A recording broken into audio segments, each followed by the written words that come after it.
S big bulletin ಆರಂಭದಲ್ಲಿ ಒಂದು breaking news ಬರ್ತಾ ಇದೆ. ಬ್ರೇಕಿಂಗ್ ನ್ಯೂಸ್ ಅನ್ನೋದಕ್ಕಿಂತ ಇದು ನಿಜಕ್ಕೂ ಒಂದು ಸ್ಯಾಡ್ ನ್ಯೂಸ್, ಶಾಕಿಂಗ್ ನ್ಯೂಸ್.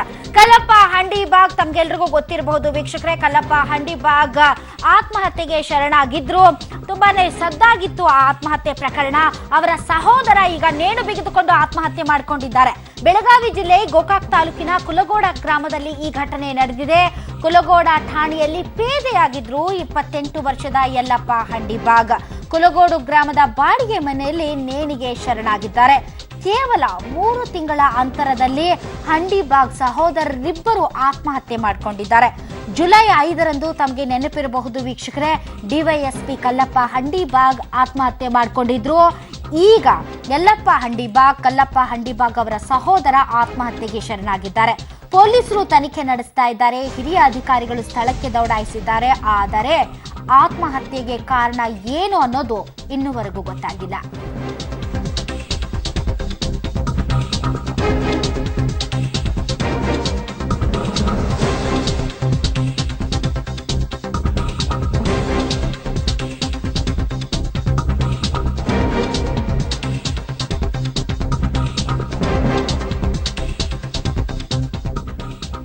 ಬರ್ತಾ ಇರುವಂತಹ ಬ್ರೇಕಿಂಗ್ ನ್ಯೂಸ್ ತಾವು ಕೂಡ ಗಮನಿಸ್ತಾ ಇದ್ದೀರಿ ವೀಕ್ಷಕರೇ. ಇದು ಕಲ್ಲಪ್ಪ ಹಂಡಿಬಾಗ್ ಕುಟುಂಬಕ್ಕೆ ಒಂದು ದೊಡ್ಡ ಶಾಕಿಂಗ್ ನ್ಯೂಸ್ ಅಂತ ಅನ್ಸುತ್ತೆ.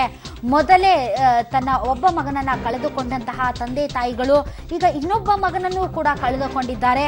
ಕಾರಣ ಗೊತ್ತಿಲ್ಲ. ಜುಲೈ 5ರಂದು ಕಲ್ಲಪ್ಪ ಹಂಡಿಬಾಗ್ ಆತ್ಮಹತ್ಯೆಗೆ ಶರಣಾಗಿದ್ರು. ಆ ವಿಚಾರದಲ್ಲಿ ಕುಟುಂಬ ಸಾಕಷ್ಟು ನೊಂದಿತ್ತು. ಈಗಲೂ ಕೂಡ ಕಲ್ಲಪ್ಪ ಹಂಡಿಬಾಗ್ ಅವರ ಕೇಸ್ಗೆ ಸಂಬಂಧಪಟ್ಟಂತೆ ಹೊಸ ಟ್ವಿಸ್ಟ್ಗಳು ದೊರಕ್ತಾ ಇರುವಂತಹ ಇಂತಹ ಸಂದರ್ಭದಲ್ಲೇ ಅವರ ತಮ್ಮ ಯಲ್ಲಪ್ಪ ಹಂಡಿಬಾಗ್ ಕೇವಲ 28 ವರ್ಷ, ಗೋಕಾಕ್ ತಾಲೂಕಿನ ಕುಲಗೋಡು ಗ್ರಾಮದಲ್ಲಿ ಪೊಲೀಸ್ ಪೇದೆಯಾಗಿ ಕಾರ್ಯನಿರ್ವಹಿಸ್ತಾ ಇದ್ರು. ನೇಣಿಗೆ ಶರಣಾಗಿದ್ದಾರೆ. 3 ತಿಂಗಳ ಅಂತರದಲ್ಲಿ ಅಣ್ಣ ತಮ್ಮ ಇಬ್ಬರೂ ಕೂಡ ಆತ್ಮಹತ್ಯೆಗೆ ಮಾಡಿಕೊಂಡಿದ್ದಾರೆ, ಶರಣಾಗಿದ್ದಾರೆ. ಆದರೆ ಆತ್ಮಹತ್ಯೆಗೆ ಕಾರಣ ಏನು ಅನ್ನೋದು ಗೊತ್ತಾಗ್ತಾ ಇಲ್ಲ. ಈ ಕಲ್ಲಪ್ಪ ಹಂಡಿಬಾಗ್ ಅವರ ಪ್ರಕರಣಕ್ಕೂ ಅಥವಾ ಸಂಬಂಧ ಇದೆಯಾ ಇಲ್ವಾ? ಇನ್ನು ಬೇರೆ ಯಾವುದಾದ್ರೂ ವೈಯಕ್ತಿಕ ಕಾರಣಗಳಿಗಾಗಿ ಈ ರೀತಿಯಾದಂತಹ ನಿರ್ಧಾರಕ್ಕೆ ಯಲ್ಲಪ್ಪ ಬಂದ್ರ? ಅವರ ಆತ್ಮಹತ್ಯೆಗೆ ಕಾರಣ ಏನು? ಬಹಳಷ್ಟು ರೀತಿಯಾದಂತಹ ಊಹಾಪೋಹಗಳು ಹರಿದಾಡ್ತಾ ಇದೆ. ಆದರೆ ಕಲ್ಲಪ್ಪ ಹಂಡಿಬಾಗ್ ಕೇಸ್ಗೆ ಸಂಬಂಧಪಟ್ಟಂತಹ ಒಂದು ಬ್ರೇಕಿಂಗ್ ನ್ಯೂಸ್ ಕೂಡ ಇವತ್ತಿನ ಬಿಗ್ ಬುಲೆಟಿನಲ್ಲಿ ಇದೆ ವೀಕ್ಷಕರೇ. ಈ ಒಂದು ನ್ಯೂಸ್ ಬಂದಿರುವ ಹಿನ್ನೆಲೆಯಲ್ಲಿ ಯಲ್ಲಪ್ಪ ಹಂಡಿಬಾಗ್ ಅವರ ಆತ್ಮಹತ್ಯೆ ನಿಜಕ್ಕೂ ಕೂಡ ಒಂದು ರೀತಿಯ ಆಶ್ಚರ್ಯ ಮತ್ತು ನಿಜಕ್ಕೂ ಒಂದಕ್ಕೊಂದು ಸಂಬಂಧ ಇದೆಯಾ ಅನ್ನುವಂತಹ ಅನುಮಾನ ಹುಟ್ಟಿಸ್ತಾ ಇದೆ. ಆದರೆ ಇದು ಅನುಮಾನ ಅಷ್ಟೇ. ಯಾಕಾಯ್ತು ಈ ಘಟನೆ, ಯಾಕೆ ಆತ್ಮಹತ್ಯೆ ಮಾಡಿಕೊಂಡ್ರು ಅನ್ನೋದ್ರ ಬಗ್ಗೆ ಇನ್ನುವರೆಗೆ ಯಾವುದೇ ರೀತಿಯಾದಂತಹ ಮಾಹಿತಿಗಳು ಬರ್ತಾ ಇಲ್ಲ. ಕೇವಲ 3 ತಿಂಗಳ ಅಂತರದಲ್ಲಿ ಅಣ್ಣ ತಮ್ಮ ಇಬ್ಬರು ಆತ್ಮಹತ್ಯೆಗೆ ಶರಣಾಗಿದ್ದಾರೆ.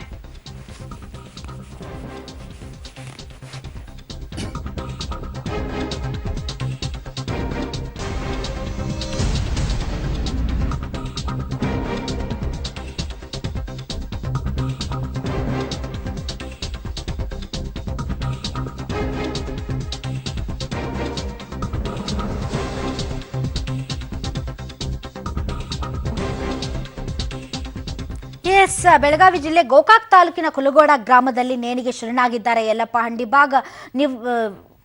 ಆತ್ಮಹತ್ಯೆಗೆ ಶರಣಾದ ಡಿವೈಎಸ್ಪಿ ಕಲ್ಲಪ್ಪ ಹಂಡಿಬಾಗ್ ಅವರ ತಮ್ಮ. ಈ ಬಗ್ಗೆ ಹೆಚ್ಚಿನ ಡೀಟೇಲ್ಸ್ ಕೊಡ್ತಾರೆ ನಮ್ಮ ಪ್ರತಿನಿಧಿ ದಿಲೀಪ್ ಕುರುಂದವಾಡೆ. ದಿಲೀಪ್, ಕಾರಣ ಏನು ಅಂತ ಏನಾದ್ರೂ ಗೊತ್ತಾಗಿದೆಯಾ? ರಾಧಾ, ಏನಂತಾರೆ ಇದುವರೆಗೆ ಸಾವಿಗೆ ಕಾರಣ ಏನು ಗೊತ್ತಾಗಿಲ್ಲ. ಆದ್ರೂ ಕೂಡ ಏನಂತಾರೆ ಈ ಒಂದು ಗೋಕಾಕ್ ತಾಲೂಕಿನ ಕುಲಗೋಡ ಗ್ರಾಮದಲ್ಲಿ ಒಂದು ಖಾಸಗಿ ಮನೆ ಅಂದ್ರೆ ಬಾಡಿಗೆ ಮನೆಯಲ್ಲಿ ಇದ್ದ. ಆದ್ರೆ ಯಾಕೆ ಹಿಂಗಾಯ್ತು ಅಂತ ಹೇಳ್ತಾರಲ್ಲ, ಆದ್ರೂ ಬಹಳಷ್ಟು ಈ ಬಗ್ಗೆ ತನಿಖೆ ಆಗ್ತಾ ಇರುವಂತ ಈಗಾಗಲೇ ಏನಂದ್ರೆ ಬಹಳ ಹಿರಿಯ ಅಧಿಕಾರಿಗಳು ಈ ವಿಚಾರವನ್ನ ಫೋನ್ ನಲ್ಲಿ ಕೂಡ ಮಾತಾಡಿದ್ದಾರೆ, ಯಾಕೆ ಆಗ್ತಾ ಇದೆ ಹೀಗೆ ಅಂತೇಳಿ. ಆದ್ರೆ ಅವರ ಏನು ಅಕ್ಕಪಕ್ಕದ ಮನೆಯವರು ಕೂಡ ಮಾತಾಡಿದ್ರೆ ಯಾವುದೇ ವಿಷಯನೂ ಕೂಡ ಹೇಳ್ತಾ ಇಲ್ಲ. ಹೀಗಾಗಿ ಸ್ಥಳಕ್ಕೆ ಹಿರಿಯ ಏನು SP ಅವರು ಕೂಡ ಈಗಾಗಲೇ ಹೋಗಿದ್ದಾರೆ. ಮತ್ತು ಈಗ ಬಾಡಿಯನ್ನ ಒಂದು ರಾಯಬಾಗ್ ತಾಲೂಕಿನ ಹಂಡಿಬಾಗ್ ಅವರು ಅಲ್ಲಿಗೆ ಕುಲಗೋಡಕ್ಕೆ ತಗೊಂಡು ಹೊರಟಿರುವಂತದ್ದು. ರಾಧಾ, ಓಕೆ, ಇನ್ನು ಈ ಬಿಗ್ ಬುಲೆಟಿನ್ ಮುಗಿಯೋಷ್ಟರೊಳಗೆ ಈ ಘಟನೆಗೆ ಸಂಬಂಧಪಟ್ಟಂತೆ ಹೆಚ್ಚಿನ ಡೀಟೇಲ್ಸ್ ತಮಗೆ ಲಭ್ಯ ಆಗ್ಬಹುದು ದಿಲೀಪ್. ಆ ಕುರಿತಂತೆ ಮತ್ತೆ ನಾವು ನಿಮ್ಮನ್ನ ಸಂಪರ್ಕಿಸ್ತೀವಿ, ವಿಷಯ ತಿಳ್ಕೊಳ್ತೀವಿ. Thank you very much.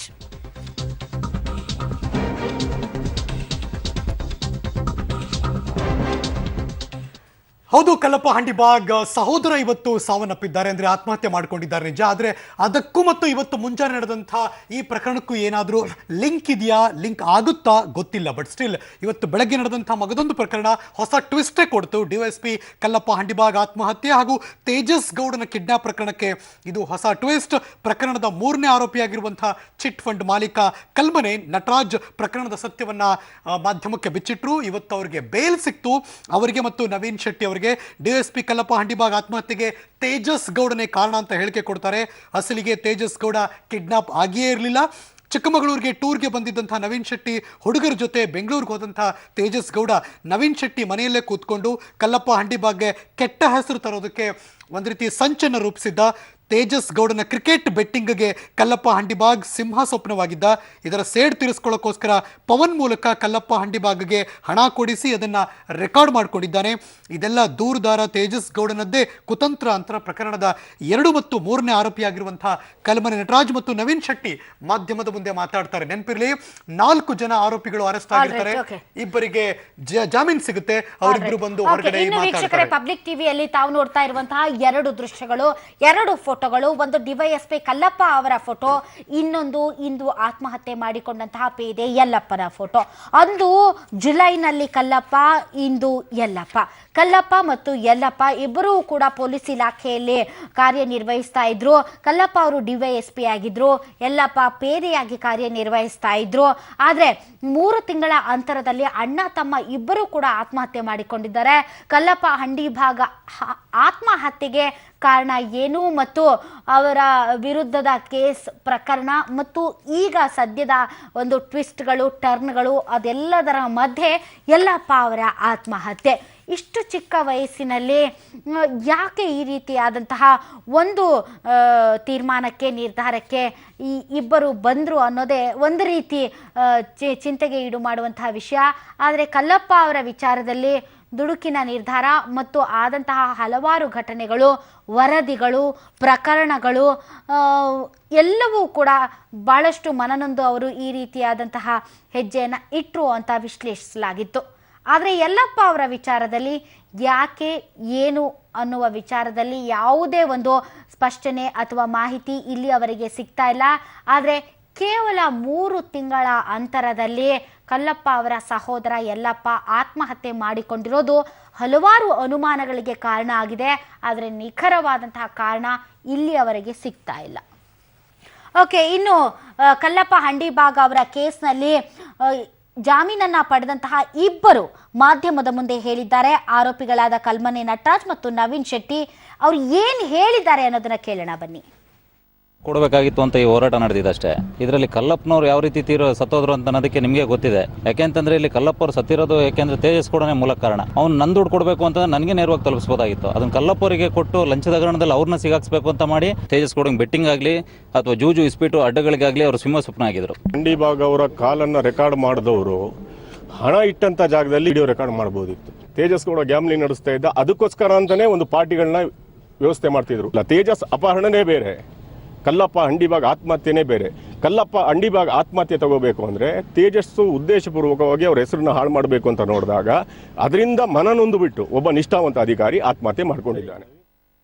ಇದು ಒಂದು ಕಡೆ ಆತ್ಮಹತ್ಯೆ ಪ್ರಕರಣ ಆದರೆ ಮಗದೊಂದು ಕಡೆ ಕೊಲೆಯ ಪ್ರಕರಣದ ಬಗ್ಗೆ ಹೇಳೋಕೊಟ್ಟಿದ್ದೀವಿ. ಇದು ಕೂಡ ಇನ್ಯಾವ ಟ್ವಿಸ್ಟ್, ಇವತ್ತು ಕೂಡ ಒಂದು ಟ್ವಿಸ್ಟ್ ಆಯಿತು. ಬಿಕಾಸ್ ಅವ್ರನ್ನ ಅರೆಸ್ಟ್ ಮಾಡಲಾಗಿದೆ ಅನ್ನೋ ಮಾಹಿತಿ ಬಂದಾಗ ಶಿವಾಜಿನಗರದಲ್ಲಿ ನಮಗೆ ಗೊತ್ತಿರೋ ಹಾಗೆ ಹಾಡು ಹಗಲೇ RSS ಕಾರ್ಯಕರ್ತ ರುದ್ರೇಶ್ ಕೊಲೆ ನಡೆದು ಇವತ್ತಿಗೆ ಬರೋಬ್ಬರಿ 12ನೇ ದಿವಸ. ಪ್ರಕರಣ ರಾಜಕೀಯ ಸ್ವರೂಪ ಪಡ್ಕೊಂಡ ಬೆನ್ನಲ್ಲೇ ತನಿಖೆ ತೀವ್ರಗೊಳಿಸಿದಂತಹ ಬೆಂಗಳೂರು ಪೊಲೀಸರು ಇವತ್ತು 4 ಪ್ರಮುಖ ಆರೋಪಿಗಳನ್ನು ಅರೆಸ್ಟ್ ಮಾಡಿದ್ದಾರೆ. ಇವತ್ತು ಬೆಳಗ್ಗೆ 3 ಆರೋಪಿಗಳನ್ನು ಪೊಲೀಸರು ಅರೆಸ್ಟ್ ಮಾಡಿದ್ರು. ಬಂಧಿತರು ನೀಡಿದಂತಹ ಮಾಹಿತಿ ಮೇರೆಗೆ ಪ್ರಮುಖ ಆರೋಪಿ ಗೋವಿನಪುರದ ಇರ್ಫಾನ್ ಪಾಷಾನನ್ನ ಅರೆಸ್ಟ್ ಮಾಡೋದ್ರಲ್ಲಿ ಯಶಸ್ವಿ ಆದರು. ಇನ್ನು ಬಂಧಿತರಲ್ಲಿ ಆಸ್ಟಿನ್ ಟೌನ್ನ ವಾಸಿಂ ರುದ್ರೇಶ್ ಮೇಲೆ ಮಚ್ಚು ಬೀಸಿದವನಾಗಿದ್ದರೆ, ಇನ್ನು RT ನಗರದ ಮಜರ್ ಬೈಕ್ ರೈಡ್ ಮಾಡಿದವನು, JC ನಗರದ ಮೊಹಮ್ಮದ್ ಸಾದಿಕ್ ಇವರಿಗೆ ಸಾಥ್ ಕೊಟ್ಟಿದ್ದ. ಇನ್ನು ಈ ಆರೋಪಿಗಳು ರುದ್ರೇಶ್ ಕೊಲೆಗೆ ನೀಡುತ್ತಿರುವಂತಹ ಕಾರಣ ತುಂಬ ಅಂದರೆ ತುಂಬ ಸಿಲ್ಲಿ ಆಗಿದೆ. ಇತ್ತೀಚೆಗೆ ಬೈಕ್ನಲ್ಲಿ ರ್ಯಾಶ್ ಡ್ರೈವಿಂಗ್ ಮಾಡ್ತಿದ್ದಂಥ ವಾಸಿಂ ಮೇಲೆ ರುದ್ರೇಶ್ ಹಲ್ಲೆ ಮಾಡಿದ್ರಂತೆ. ಇದರಿಂದ ರೊಚ್ಚಿಗೆದ್ದ ವಾಸಿಂ ಕೊಲೆ ಮಾಡಿದ್ದಂತೆ. ಇನ್ನು ರುದ್ರೇಶ್ ಸಂಘಟನೆ ಹೆಸರಿನಲ್ಲಿ ಧಮಕಿ ಹಾಕಿದ್ದ, ಅನ್ಯ ಧರ್ಮೀಯ ಸಂಘಟನೆಗಳಿಗೆ ಕಿರುಕುಳ ಕೊಡ್ತಿದ್ದ ಅಂತಲೂ ಕೂಡ ಹೇಳಿದ್ದಾರೆ ಅನ್ನೋ ಮಾತು ಕೇಳಿಬಂದಿದೆ. ಆದರೆ ಇವೆಲ್ಲವನ್ನೂ ಕೂಡ ಈ ಹಂತದಲ್ಲಿ ನಂಬೋದಕ್ಕೆ ಪೊಲೀಸರು ಸುತಾರಾಮ್ ಸಿದ್ಧ ಇಲ್ಲ. ಈ ಕೊಲೆ ಹಿಂದೆ ಕಾರಣ ಸಂಘಟನೆಗಳ ಪಾತ್ರವಿರೋ ಬಗ್ಗೆ ಕೂಡ ಬಲವಾದ ಶಂಕೆ ವ್ಯಕ್ತಪಡಿಸಿದ್ದಾರೆ. ಹೀಗಾಗಿ ಎಲ್ಲ ಕೋನಗಳಿಂದಲೂ ಕೂಡ ತನಿಖೆ ತೀವ್ರಗೊಂಡಿದೆ. ಅಂದ ಹಾಗೆ ಪ್ರಕರಣದ ಪ್ರಮುಖ ಆರೋಪಿ ಇರ್ಫಾನ್ 7-8 ವರ್ಷದಿಂದ ಕೊಲೆಯಾದ ರುದ್ರೇಶನ ಗೆಳೆಯನಾಗಿದ್ದ ಅಂತ ಹೇಳಲಾಗ್ತಿದೆ. ಈ ಮಧ್ಯೆ ಅಪ್ಪನನ್ನ ಮಕ್ಕಳು ಕೇಳ್ತಾ ಇದೆಯಂತೆ, ನಮಗೆ ನ್ಯಾಯ ಸಿಗಬೇಕು ಅಂತ ರುದ್ರೇಶ್ ಪತ್ನಿ ಕೂಡ ಅಳಲನ್ನ ತೋಡಿಕೊಳ್ಳೋದು ನಿಜವಾಗ್ಲೂ ಎಲ್ಲರ ಮನ ಕಲಕುವ ಹಾಗಿತ್ತು. ಇವತ್ತು ನಾವು ಎಲ್ಲ ಸೇರಿ 4 ಜನ ಅಪರಾಧಿಗಳು ಅರೆಸ್ಟ್ ಮಾಡಿದೆವು. ಇದರಲ್ಲಿ ಮೇನ್ ಅಕ್ಯೂಸ್ ವಸೀಂ, ಅವನು ಕೊಲೆ ಮಾಡಿದ್ದು ಅಂದರೆ ಕತ್ತಿಯಿಂದ ಅವನಿಗೆ ಅಟ್ಯಾಕ್ ಮಾಡಿದ್ದು. ಮಜರ್ ಬೈಕ್ ರೈಡರ್, ಆಮೇಲೆ ಇನ್ನೂ ಇಬ್ಬರು ಸಪೋರ್ಟಿಂಗ್ ಟೀಮ್ನಲ್ಲಿ ಇರ್ಫಾನ್ ಮತ್ತು ಮಜೀದ್, ಇವರು ಇಬ್ಬರು 4 ಜನ ಇದ್ರು. ಡ್ಯಾಡ ಹತ್ರ ಮಾತಾಡ್ತೀನಿ ಅಂತ ಹುಡುಗ ಕೇಳ್ತಿದ್ದ. I was unable to answer. I said ಇಲ್ಲಪ್ಪ, ಅವ್ರಿಗೆ ಏಟಾಗಿದೆ, ಹಾಸ್ಪಿಟ್ಲಲ್ಲಿದ್ದಾರೆ, ಮಾತಾಡೋಕ್ಕಾಗಲ್ಲ. ಯಾಕೆ ಮಾತಾಡೋಕ್ಕಾಗಲ್ಲ? ಫೋಟೋದಲ್ಲಿ ಇದ್ದಾರೆ, ಯಾಕೆ ಮನೆಯಲ್ಲಿಲ್ಲ? ಆ ಥರ ಎಲ್ಲ ಈ started asking very I don't know how ಈ ಥಾಟ್, ಅವ್ನಿಗೇನು ಮನಸ್ಸಲ್ಲಿ ಅನಿಸ್ತೋ ಗೊತ್ತಿಲ್ಲ, ಆ ಥರ ಎಲ್ಲ ಕೇಳ್ತಾ ಇದ್ದ. ಆಕೆ ಒಂದಷ್ಟು ಅರಗಿಸ್ಕೊಂಡಿದ್ದಾರೆ ಅಂತ ಅನಿಸುತ್ತೆ ಮಾತಿನ ನೋಡೋಕೆ ಹೋದರೆ. ಬಟ್ ಸ್ಟಿಲ್ ಮಕ್ಕಳಿಗೆ ಏನು ಆನ್ಸರ್ ಕೊಡೋಕೆ ಸಾಧ್ಯ ಒಂದು ತಾಯಿ ಅಂತ ಅನಿಸ್ಬಿಡುತ್ತಲ್ಲ. ಹರೀಶ್, ಮಧ್ಯಾಹ್ನ ಇವರನ್ನ ಮಾತನಾಡಿಸೋದಕ್ಕೆ ನಮ್ಮ colleague Arvind Sethuram on the way ಅವ್ರ ಮನೆ ಹತ್ರ ಹೋಗುವಾಗ ಭಾಳಷ್ಟು ಜನ ಅಂದರೆ ಇದಕ್ಕೆ ಒಂದು ಧರ್ಮದ ಟಚ್ಚು ಅಥವಾ ಇದು ಹಿಂದೂ ಮುಸ್ಲಿಂ ಅನ್ನುವ ರೀತಿಯಲ್ಲಿ ಮಾತುಗಳು ಕೇಳಿ ಬರ್ತಾ ಇರೋ ಹಿನ್ನೆಲೆಯಲ್ಲಿ ಗೊತ್ತಿಲ್ಲ ಯಾರು ಮಾಡಿದ್ದಾರೆ, ಅವ್ರಿಗೆ ಶಿಕ್ಷೆ ಆಗಬೇಕು. ಅದು ಯಾವುದೇ ಧರ್ಮದವರಾಗಲಿ ಏನೇ ಆಗಲಿ, ಹಾಡಾಗಲೇ ಒಬ್ಬನನ್ನ ಕೊಚ್ಚಿ ಕೊಲ್ತಾರೆ ಬೈಕಲ್ಲಿ ಬಂದು ಅಂತಂದರೆ ಎಷ್ಟು ಅವ್ರಿಗೆ ಭಯ ಇರೋದಿಲ್ಲ, ಎಷ್ಟು ಕಾನೂನಿನ ಮೇಲೆ ನಂಬಿಕೆ ಇರೋದಿಲ್ಲ. ಹೀಗಾಗಿ ಕಾನೂನು ಮತ್ತು ಮನುಷ್ಯತ್ವದ ಮೇಲೆ ನಂಬಿಕೆ ಇದ್ರೆ ಖಂಡಿತ ಅವರಿಗೆ ಶಿಕ್ಷೆ ಆಗಲೇಬೇಕು. ಆದರೆ ನಮ್ಮ ಕಲೀಗ ಅರವಿಂದ್ ಸೇತುರಾಮ್ ಹೋಗುವಾಗ ಭಾಳಷ್ಟು ಮುಸ್ಲಿಂ ಜನ ಎಲ್ಲ ಶಿವಾಜಿನಗರ ಏರಿಯಾದಲ್ಲಿ ಇದ್ರಂತೆ. ಏನು ಸರ್, ಪಬ್ಲಿಕ್ ಟಿವಿಗೆ ಏನಾದರೂ ಗೊತ್ತಾಯ್ತಾ ಅರೆಸ್ಟ್ ಮಾಡಿರೋರು ಯಾರು ಅಂತ ಇವ್ರು ಏನು ಹೇಳಲಿಕ್ಕೆ ಆಗ್ಲಿಲ್ವಂತೆ, ಸುಮ್ಮನೆ ಇದ್ರಂತೆ. ಅದಕ್ಕೆ ಅವ್ರು ಹೇಳಿದ್ರಂತೆ, ಅವ್ರು ಯಾರೇ ಆಗಲಿ ಸರ್, ಹಿಂದೂ ಆಗಲಿ ಸರ್, ಮುಸ್ಲಿಂ ಆಗಲಿ ಸರ್, ಪೊಲೀಸರು ಬಿಟ್ಟರು ಬಿಡಲಿ, ನಾವು ಮಾತ್ರ ಬಿಡಲ್ಲ ಸರ್, ರುದ್ರೇಶ್ ಅಣ್ಣ ಅಂದರೆ ನಮ್ಗೆ ಅಷ್ಟಿಷ್ಟ ಅಂತ. ಮುಸ್ಲಿಂ ಧರ್ಮದ ಹಲವಾರು ಜನ ಇದ್ರಂತೆ. ಅಂದರೆ ರುದ್ರೇಶ್ ಕೇವಲ RSS ಸಂಘಟನೆಯಿಂದ ತನ್ನನ್ನು ತಾನು ಬಿಂಬಿಸ್ಕೊಂಡಿದ್ದಾರೆ ಅಂದ ಮಾತ್ರಕ್ಕೆ ಅವರು ಬರೀ ಹಿಂದೂಗಳಿಗಷ್ಟೇ ಪ್ರೀತಿ ಪಾತ್ರರು ಅನ್ನೋದಲ್ಲ. ಶಿವಾಜಿನಗರದಲ್ಲಿ ಇರುವಂತಹ ಮುಸ್ಲಿಂ ಮತ್ತು ಹಿಂದೂ ಬಹಳಷ್ಟು ಜನ ಅವ್ರನ್ನ ತುಂಬಾನೇ ಪ್ರೀತಿಯಿಂದ ನೋಡ್ಕೊಳ್ತಾ ಇದ್ರು ಅನ್ನೋದಕ್ಕೆ ಈ ಒಂದು ಸಣ್ಣ ಘಟನೆ ಸಾಕ್ಷಿ ಅಂತ ಅನ್ಸುತ್ತೆ. ಹೀಗಾಗಿ ಇದ್ರ ಹಿಂದೆ ಬೇರೆ ಬೇರೆ ಮೂಲಭೂತವಾದಿಗಳ ಕೈವಾಡ ಇದೆಯಾ, ಅಥವಾ ಬೇರೆ ಯಾರಾದರೂ ಸುಪಾರಿ ಕೊಟ್ಟಿದ್ದಾರಾ, ಅಥವಾ ವೈಯಕ್ತಿಕ ದ್ವೇಷನ, ಅಥವಾ ನಿಜಕ್ಕೂ ಧರ್ಮಕ್ಕೆ ಸಂಬಂಧಪಟ್ಟಂತಹ ವಿಷಯನ, ಅದನ್ನು ಪೊಲೀಸರು ಕ್ಲಾರಿಟಿ ಕೊಡಬೇಕು. ಆದರೆ ಆ ಏರಿಯಾದಲ್ಲಿ ರುದ್ರೇಶ್ ಕೇವಲ RSSಗೆ ಮಾತ್ರ ಸೀಮಿತವಾಗಿ ಕೇವಲ ಹಿಂದೂ ಪರವಾದ ಚಿಂತನೆಗಳನ್ನು ಇಟ್ಕೊಂಡು ಬೇರೆ ಧರ್ಮದವ್ರನ್ನ ದ್ವೇಷಿಸ್ತಾ ಇದ್ರು ಅನ್ನೋ ಥರದಲ್ಲಿ ಯಾವುದೇ ರೀತಿಯಾದಂತಹ ಹುರುಳಿಲ್ಲ. ಯಾಕಂದ್ರೆ ಅಲ್ಲಿ ಜನ ಎಲ್ಲಾ ಧರ್ಮದವರು ಅವ್ರನ್ನ ತುಂಬಾ ಪ್ರೀತಿಸ್ತಾ ಇದ್ರು ಅನ್ನೋದಕ್ಕೆ ಇದೊಂದು ನಿದರ್ಶನ. ಹೆಂಡತಿನೂ ಅದೇ ಮಾತಾಡ್ತಾರೆ. ಅದಮ್ಮ, ನನ್ನ ಗಂಡ RSS ಅನ್ನೋ ಹಣೆಪಟ್ಟಿ ಕಟ್ಟಿದ್ದಕ್ಕೆ ಸಾಮಾನ್ಯ ಮನುಷ್ಯ ಯಾರಾದ್ರೂ ಕೂಡ ಹಿಂಗಾಗಿದ್ದಿದ್ರೆ ಸರ್ಕಾರ ಓಡ್ ಬಂದ್ಬಿಡ್ತಿದ್ರು. ಇದ್ರ ಬಗ್ಗೆ ಒಂದು ಕೇರ್ ತಗೋತಾ ಇದ್ರು. RSS ಅನ್ನೋದನ್ನ ಬಿಟ್ಟು ಬೇರೆ ಯಾವುದೇ ಜನರಲ್ ಪಬ್ಲಿಕ್ ಆಗಿದ್ರು ಕೂಡ ಸರ್ಕಾರದ ಪ್ರತಿನಿಧಿ ನಮ್ಮ ಮನೆಗೆ ಬಂದು ಅಟ್ಲೀಸ್ಟ್ ಸಾಂತ್ವನ ಹೇಳ್ತಾ ಇದ್ರು. ಇಲ್ಲಿಯವರೆಗೆ ನನ್ನ ಗಂಡ RSS ನೊಂದಿಗೆ ಗುರುತಿಸಿಕೊಂಡಿದ್ದಾನೆ ಅನ್ನೋ ಒಂದೇ ಒಂದು ಕಾರಣಕ್ಕೆ ಸರ್ಕಾರದ ಯಾವೊಬ್ಬ ಪ್ರತಿನಿಧಿನೂ ಕೂಡ ಬಂದು ಮಾತಾಡಿಸಿಲ್ಲ ನಮ್ಮನ್ನ. ಯಾರೊಬ್ಬ ಪ್ರತಿನಿಧಿನೂ ಬಂದು ಮಾತಾಡಿಸಿಲ್ಲ. ಬಿಜೆಪಿಯ ಶೋಭಾ ಕರಂದ್ಲಾಜೆ ಅವರು ಬಂದ್ರು, ನಿಮ್ಮ ಮಕ್ಕಳ ಒಂದು ಎಜುಕೇಶನ್ ನಾನು ನೋಡ್ಕೊಳ್ತೀನಿ ಅಂದ್ರು. ಯಡಿಯೂರಪ್ಪನವರು ಫೋನ್ ಮುಖಾಂತರ ಮಾತಾಡಿದ್ರು ಬಿಟ್ರೆ ಸರ್ಕಾರದ ಯಾವೊಬ್ಬ ಪ್ರತಿನಿಧಿನೂ ಬಂದಿಲ್ಲ ಅಂತ.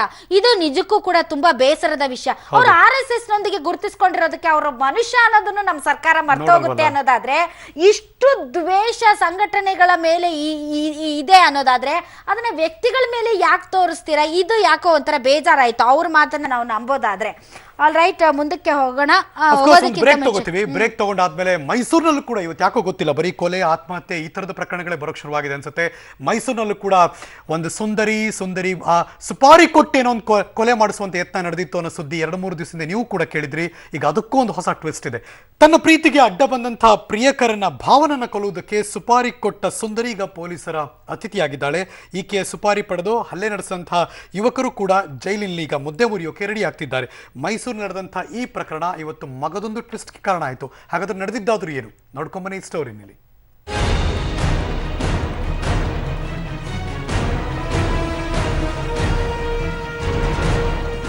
ಈಕೆ ಚಂದುಳ್ಳಿ ಚೆಲುವೆ, ಸುರ ಸುಂದರಿ, ಮಾಯಾಂಗನೆ, ಹೀಗೆ ಅಂದವನ್ನ ಎಷ್ಟು ಬಣ್ಣಿಸಿದ್ರು ಕಮ್ಮಿನೇ. ಈಕೆ ಮಾಡೆಲ್, ಆದ್ರೆ ನಾರಿ ಮುನಿದರೆ ಮಾರಿ ಅನ್ನೋ ಹಾಗೆ ಈಕೆ ಸುಪಾರಿ ಕೊಟ್ಟು ಈಗ ಜೈಲು ಸೇರಿದ್ದಾಳೆ.